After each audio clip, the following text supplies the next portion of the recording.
అదే RTV app వార్తల్ని క్షణాల్లో చదివే అవకాశం ఉంటుంది. ఒక న్యూస్ పేపర్, ఒక టెలివిజన్ ఛానల్ మీ చేతుల్లో ఎప్పుడూ ఉంటాయి. రాష్ట్ర కాంగ్రెస్ పగ్గాలు వైఎస్ షర్మిల పట్టినప్పటి నుంచి మొత్తం మీద రాష్ట్ర వ్యాప్తంగా ఒకటే చర్చ.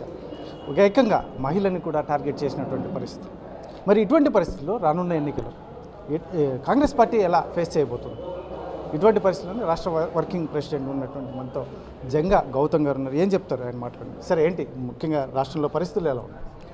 మీరు చూస్తూ ఉన్నారు, వైఎస్ షర్మిల గారు పీసీసీ పగ్గాలు అధిష్టానం ఇచ్చిన తర్వాత వారు అన్ని జిల్లాలు తిరిగారు. కాంగ్రెస్ పార్టీ గత 10 ఏళ్లుగా ఏ అంశాలను అయితే మాట్లాడుతూ ఉందో, వైకాపా యొక్క వైఫల్యాల మీద, బీజేపీ వైఫల్యాల మీద, టీడీపీ విఫలం చెందిన అంశాల మీద, ఈ రాష్ట్రంలో ఉండే 3 పార్టీలు బీజేపీకి అనుబంధంగా పనిచేయటం అనేటువంటి అంశాల మీద వారు మాట్లాడుతూ ఉన్నారు. జగన్మోహన్ రెడ్డి గారిని వ్యక్తిగతంగా ఎక్కడా విమర్శించలేదు, లేదా ఆ మంత్రులను ఎక్కడ వ్యక్తిగతంగా విమర్శలు చేయలేదు. కేవలం పబ్లిక్ ఇష్యూస్ మాట్లాడుతూ ఉన్నారు. ఏం పబ్లిక్ ఇష్యూ మాట్లాడుతున్నారు? 10 ఏళ్ళు అయిపోయింది, ప్రత్యేక హోదాని ఎందుకు సాధించుకోలేకపోయాయి ఈ పార్టీలు, ఎందుకు సాధించలేకపోయాయో సమాధానం చెప్పాలని డిమాండ్ చేస్తూ ఉన్నారు. ఈ 3 పార్టీలు, బీజేపీ అంటే బాబు, జగన్, పవన్ ఈ రాష్ట్రంలో అయిపోయింది. 25 ఎంపీలు కూడా బీజేపీకే మద్దతు ఇచ్చేదిగా మారిపోయింది రాష్ట్రం దుస్థితి. కనుక కాంగ్రెస్ పార్టీ యొక్క అవసరం, కాంగ్రెస్ పార్టీ రాష్ట్రంలో బలపడితే, పెరిగితే, పోరాడటం ద్వారా కాంగ్రెస్ పార్టీ ద్వారానే ఈ రాష్ట్రానికి ప్రత్యేక హోదా వస్తుందని మాట్లాడారు. అలాగే పోలవరం, రాజశేఖర రెడ్డి గారు చాలా సుదీర్ఘకాలం కలలు కన్నటువంటి ప్రాజెక్టు, వారు ప్రారంభించినటువంటి కాలువలు తవ్వినటువంటి ప్రాజెక్టు, ఆ తర్వాత అది కుంటుపడి ఇప్పటి వరకు దాన్ని కంప్లీట్ చేసుకోలేని పరిస్థితి. దానికి కేంద్రంలో ఆనాడు కాంగ్రెస్ యూపీఏ ప్రభుత్వం దేశంలో ఇంతవరకు జరగని విధంగా పోలవరానికి ఒక జాతీయ హోదా ఇచ్చి, దానికి ఒక ప్రత్యేకమైనటువంటి నిబంధనలు రూపకల్పన చేసి మొత్తం డబ్బుని కేంద్రమే ఖర్చు పెట్టాలని చెప్పినటువంటి ప్రాజెక్ట్ అది. 10 ఏళ్ళు అయింది, 5 ఏళ్ల క్రితమే పూర్తి అవ్వాల్సిన ప్రాజెక్ట్ అది. ఇంతవరకు పూర్తి చేసుకోలేదు. అదే అడుగుతున్నాం కాంగ్రెస్ పార్టీగా. షర్మిల గారు అదే అడుగుతున్నారు. అప్పులు రాష్ట్రానికి జగన్మోహన్ రెడ్డి గారు వచ్చాక సుమారు 7,50,000 కోట్ల అప్పు తెచ్చారు. ఈ బటన్తో నొక్కి నేను చాలా లక్షల కోట్లు ప్రజలకు ఇస్తున్నానని ఏవైతే చెప్తున్నారో, ఏ రాష్ట్రాన్ని పాలించినటువంటి ముఖ్యమంత్రి అయినా ఒక విజన్ ఉంటుంది. మనం ఆదాయం ఎంత, ఖర్చు ఎంత. ఆదాయం లేకుండా ఖర్చులు మాత్రమే పెట్టినప్పుడు అప్పులు చేయాల్సి వస్తుంది. కనుక 5 ఏళ్లలో 7,50,000 కోట్ల అప్పులు ఎవరు తీర్చాలి? రేపు మన రాష్ట్ర ప్రజలు మనమే తీర్చాలి కదా. ప్రతి ధరల మీద ధరలు పెంచేస్తున్నారు కదా. పెట్రోలు, డీజిల్ ధరలు పెరిగినట్టే, కేంద్రం నుంచి అన్నీ పెరిగినట్టే రాష్ట్రంలో కూడా అన్ని పన్నుల మీదే రాబట్టాలి కదా. అదే అడుగుతుంది కాంగ్రెస్ పార్టీ. షర్మిల గారు అదే అడుగుతున్నారు. సో ప్రత్యేక హోదా ఏమైందని అడిగినందుకు, పోలవరం ఏమవుతుందని అడుగుతున్నందుకు, అప్పులు ఎందుకు ఇంత చేశావు, ఏం అభివృద్ధి చెందుతుంది, ఏం చేశారని అడిగినందుకు, నీ రాజధాని ఏదే అని అడుగుతున్నందుకు. సో షర్మిల గారి మీద వ్యక్తిగతంగా దాడికి దిగింది వైసీపీ. జగన్మోహన్ రెడ్డి గారి యొక్క డైరెక్షన్లోనే, మళ్ళీ చెప్తున్నాను, జగన్మోహన్ రెడ్డి గారి యొక్క డైరెక్షన్ లేకుండా సాక్షి ఛానల్లో షర్మిల గారికి వ్యతిరేకంగా కొంతమందిని కూర్చోబెట్టి వాళ్ళని గంటల తరబడి మాట్లాడించే ధైర్యం సాక్షి ఛానల్లో యాంకర్ చేస్తారా, మేనేజ్మెంట్ చేస్తుందా? జగన్మోహన్ రెడ్డి గారే నేకెట్గా చేస్తున్నట్టుగా కనిపిస్తూ ఉంది. ప్రజలు అర్థం చేసుకుంటూ ఉన్నారు. సోషల్ మీడియాలో జగన్మోహన్ రెడ్డి గారి మద్దతుదారుల పేరు మీద, ఆవిడ మీద చాలా కామెంట్లు పెడతా ఉన్నారు, ట్రోల్ చేస్తూ ఉన్నారు. నైతికంగా దిగజారిపోయి ఏమాత్రం మానవ విలువలు లేకుండా ఒక మహిళ మీద సోషల్ మీడియా ద్వారా ట్రోల్ చేస్తూ ఉన్నారు. సార్, ఒక విషయం చెప్పండి. ఎక్స్పెషల్లీ 4.5 సంవత్సరాలుగా వైఎస్ఆర్సీపీ పార్టీ నాయకులు కాంగ్రెస్ పార్టీ పేరు ఉచ్చరించని వాళ్ళు ఈ మధ్య కాలంలో ఎక్స్పెషల్లీ షర్మిల రావడంతోనే ఆ రకంగా మాట్లాడడం ఎలా చూస్తారు? ఎక్స్పెషల్లీ భయపడుతున్నారంటారా? ఏం చెప్తారు? మీకు చాలా స్పష్టం అండి. కాంగ్రెస్ పార్టీ యొక్క చచ్చిపోవాలని వాళ్ళు కోరుకుంటున్నారు. ఎందుకు? కాంగ్రెస్ పార్టీ పునర్జీవం చెందితే మొదట చచ్చిపోయే పార్టీ వైసీపీ రాష్ట్రంలో. ఎందుకు? కాంగ్రెస్ అభిమానులు, కాంగ్రెస్ ఓటర్లు, కాంగ్రెస్ రక్తం అంతా అక్కడికి వెళ్ళింది. రాజశేఖర రెడ్డి మీద సానుభూతితోటి, లేకపోతే రాష్ట్ర విభజన మీద కోపంతో. వాళ్ళంతా కాంగ్రెసే. వైసీపీలో ఉండే 90% వాళ్ళందరూ ఒరిజినల్ కాంగ్రెస్. 40-50 ఏళ్ళుగా కాంగ్రెస్ కుటుంబాల వాళ్ళు. కాంగ్రెస్ ఎప్పుడైతే బలపడటం మొదలుపెట్టిందో, షర్మిల గారు కూడా వచ్చిన తర్వాత దాని వాయిస్ పెరిగిందో, కేంద్రంలో ముఖ్యంగా రాహుల్ గాంధీ గారు భారత్ జోడో యాత్ర తర్వాత దేశవ్యాప్తంగా దాని యొక్క ప్రభావం మళ్ళీ తిరిగి పునరుజ్జీవం చెందుతుందో, రాష్ట్రంలో వైసీపీ నుంచి మన షర్మిల గారు ఎప్పుడైతే కాంగ్రెస్లో చేరారో మొట్టమొదటి భయం పట్టుకున్నది వైసీపీకి. సహజం, ఎందుకంటే కాంగ్రెస్ నుంచి అబద్ధాలు చెప్పి వాళ్ళని తీసుకెళ్లారు, అక్కడికి నాయకులను తీసుకెళ్లారు, కార్యకర్తలను తీసుకెళ్లారు, ఓటర్లను తీసుకెళ్లారు. చివరికి ఏ దుస్థితికి దిగజారంటే హస్తం గుర్తు లేదు, ఫ్యాన్ అయిపోయిందని చెప్తారు గ్రామీణ ప్రాంతాల్లో వాళ్ళ కార్యకర్తలందరికీ. ప్రజలకు అది చెప్తున్నారు. ఎప్పుడైతే హస్తం తిరిగి పునర్జీవం ఉంది, చెందుతుంది, బలపడుతుందని ఈ రాష్ట్రంలో మొదలైందో కనుక వాళ్ళు తట్టుకోలేక అసహనంతో, భయంతో, పిరికి పందల్లాగా కనీసం రక్త సంబంధీకురాలు రాజకీయంగా ఒకే కుటుంబంలో అనేక పార్టీలు ఉన్నవాళ్ళు ఉన్నారు. మొన్న కేసీనే నాని వైసీపీ నుంచి జాయిన్ చేసుకున్నారు కదా, టీడీపీ నుంచి.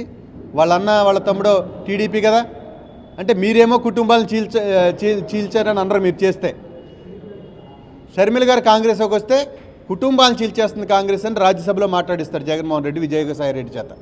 కనుక నేను చెప్తున్నాను, వైసీపీ అంతరించిపోయే పార్టీ, అంతరించబోతుంది పార్టీ. అది అధికారంలో ఉండొచ్చు ఈవేళ, దానికి కొంచెం బలంగా కనిపించవచ్చు, మీడియా లేకపోతే డబ్బు, అధికారం ఇవన్నీ బలంగా కనిపించవచ్చు. కానీ రాష్ట్ర ప్రజలు డిసైడ్ చేసుకున్నారు, జగన్మోహన్ రెడ్డి గారి పాలన అంతం చేయాలనేది ప్రజలు నిర్ణయించుకున్నారు. కనుక వాళ్ళు తిరిగి మళ్ళీ కాంగ్రెస్కి రాబోతున్నారు. కనుకనే వాళ్ళు వ్యక్తిగతంగా టార్గెట్ చేస్తారు. సార్, ముఖ్యంగా రాష్ట్రంలో సునీత కావచ్చు, షర్మిల కావచ్చు, వీరి మీద టార్గెట్ చేస్తూ ఎస్పెషల్లీ వైఎస్ విజయమ్మను కూడా దీనిలోకి తీసుకొచ్చినటువంటి పరిస్థితి, వారు వాడుతున్న భాష, ఇటువంటివన్నీ చూస్తే సామాన్య మహిళలు ఈ రాజకీయాల్లోకి రావాలంటే రేపొద్దున పరిస్థితి ఎలా ఉంటుంది? తప్పు కదా. ఎవరైనా అధికారంలో ముఖ్యమంత్రులు అనేక మంది దేశాన్ని, రాష్ట్రాన్ని పాలించిన వాళ్ళు ఉన్నారు. ఇంత నీచానికి దిగజారి కామెంట్లు పెట్టిన వాళ్ళు, పెడితే వాళ్ళని సహించిన వాళ్ళు, వాళ్ళని పెట్టమని ప్రోత్సహించిన వాళ్ళు చరిత్రలో ఎవరు కనిపించలే. ఉదాహరణకి వైఎస్ షర్మిల గారు రాజశేఖర్ రెడ్డికి పుట్టలేదని కామెంట్స్ పెడతా ఉన్నారు. అంటే జగన్మోహన్ రెడ్డి గారు రాజశేఖర్ గారికి పుట్టారు, వైఎస్ షర్మిల పుట్టలేదని అంటున్నారంటేనే ఇంకా ఎంత అధమ స్థాయికి వాళ్ళ యొక్క భావజాలం, వాళ్ళ పార్టీ యొక్క రాజకీయ విధానం, ఆ నాయకుడి యొక్క మైండ్ దిగజారిపోయిందనేది అదొక ప్రధాన సాక్ష్యం. షర్మిలారెడ్డి గారి కులం ఏంటని అడుగుతూ ఉన్నారు.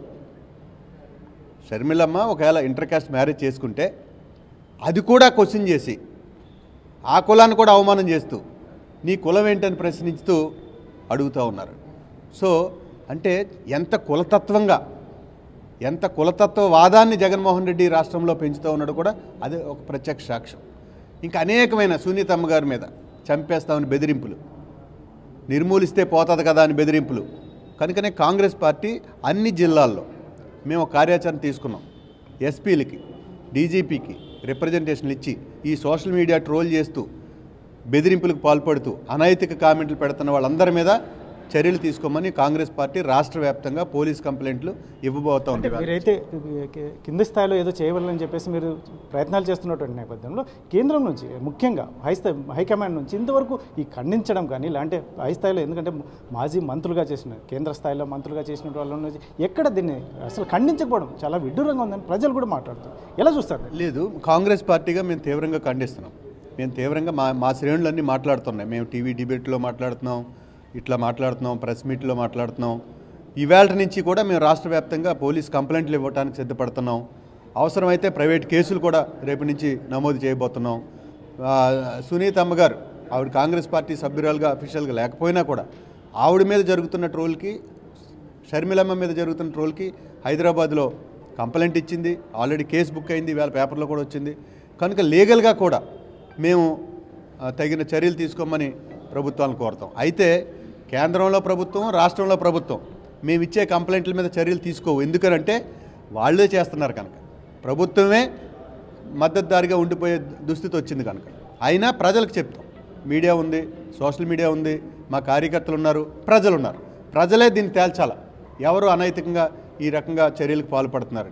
సో జగన్మోహన్ రెడ్డి గారికి ఏదో అంటారు, పోయే కాలం వచ్చినప్పుడు ఇలాంటివన్నీ చేస్తారని. సో అలాంటి కాలం దాపరించిందని మేము అనుకుంటున్నాం. ఫైనల్గా చెప్పండి సార్, ఇప్పుడున్న పరిస్థితులు ఎస్పెషల్లీ షర్మిలమ్మ బాధ్యతలు చేపట్టిన తర్వాత, రాష్ట్ర బాధ్యతలు చేపట్టిన తర్వాత రానున్న ఎన్నికల్లో ఓట్ల శాతం పెంచుకుంటారా లేదంటే సీట్లు పెంచుకునే పరిస్థితి ఉంటుంది? మీకు మీరు నమ్మిన నమ్మకపోయినా ఒక లెక్క చెప్తాను. మా చిన్నప్పుడు టీచరు, అరే ఒక కచ్చీపుని తడిపి ఆరేస్తే ఎండటానికి 5 నిమిషాలు పడుతుంది, 10 కచ్చీపులు ఆరేయటానికి ఎంత టైం పడుతుందని అడిగేవాడు. చాలా చిన్నప్పుడు తెలియదు కనుక 50 నిమిషాలు పడుతుందని చెప్పేవాళ్ళు. టీచర్ చెప్పేవాడు, అరే ఒక కచ్చిపు ఎండటానికి 5 నిమిషాలు పట్టినట్టే ప్రతి కచ్చిపుకి 5 నిమిషాలే పడుతుందరా కనుక అని చెప్పేవాడు. అదే సూత్రం ఇప్పుడు కూడా మేము చెప్తున్నాం. ఒక కాంగ్రెస్ అభిమాని, రాజశేఖర రెడ్డి అభిమాని ఒకసారి 5 నిమిషాలు ఆలోచించడం మొదలు పెడితే రాష్ట్ర వ్యాప్తంగా 5 నిమిషాల్లో అందరూ ఆలోచిస్తున్నారు. ఇప్పుడు ప్రతి గ్రామంలోనూ షర్మిలమ్మ వచ్చాక కాంగ్రెస్ పార్టీయే మేలు, ఎస్ షర్మిల గారు అడుగుతున్న ప్రశ్నలు సబబు, ఈ రాష్ట్రానికి బీజేపీ ద్రోహం చేసింది, ఈ 3 పార్టీలు బీజేపీతో ఉన్నాయి అనే చర్చ ప్రతి గ్రామంలోనూ జరుగుతుంది ఏకకాలంలో. కనుక అవి ఎంతకాలం పడుతుంది?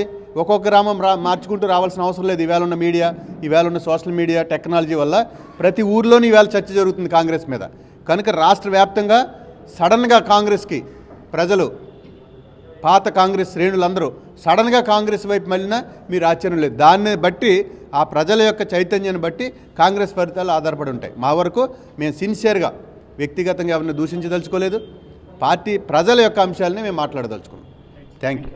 ఇది ఏదైతే ఉందో రాష్ట్ర వర్కింగ్ ప్రెసిడెంట్ జంగా గౌతమ్ చెప్తున్నటువంటి విషయం, మొత్తం మీద రానున్న ఎన్నికల్లో ముఖ్యంగా కాంగ్రెస్ పార్టీ ఖచ్చితంగా, ఎందుకంటే ప్రజలు ఇప్పటికే ఒక నిర్ణయం తీసుకున్నటువంటి నేపథ్యం, ముఖ్యంగా కాంగ్రెస్ మిగతా పార్టీల కంటే కాంగ్రెస్ పార్టీ ఖచ్చితంగా, ఎందుకంటే ప్రజల వైపున ఉండి పోరాడుతుంది. అందులో ముఖ్యంగా షర్మిలని టార్గెట్ చేస్తూ వైఎస్ఆర్సీపీ పార్టీ చేస్తున్నటువంటి ప్రతి అంశాన్ని ప్రజలు గమనిస్తున్నారని, ముఖ్యంగా రానున్న ఎన్నికల్లో షర్మిల సారథ్యంలో ఖచ్చితంగా కాంగ్రెస్ పార్టీ పుంజుకుంటుందని ఖచ్చితంగా, ఎందుకంటే ప్రజలు కూడా ఇప్పటికే ఒక నిర్ణయానికి వచ్చారని చెప్పేసి రాష్ట్ర వర్కింగ్ ప్రెసిడెంట్ జంగా గౌతమ్ చెప్తున్నటువంటి పరిస్థితి. కెమెరా పర్సన్ సుధాకర్తో చల్లకనాయుడు, RTV, అనంతపురం.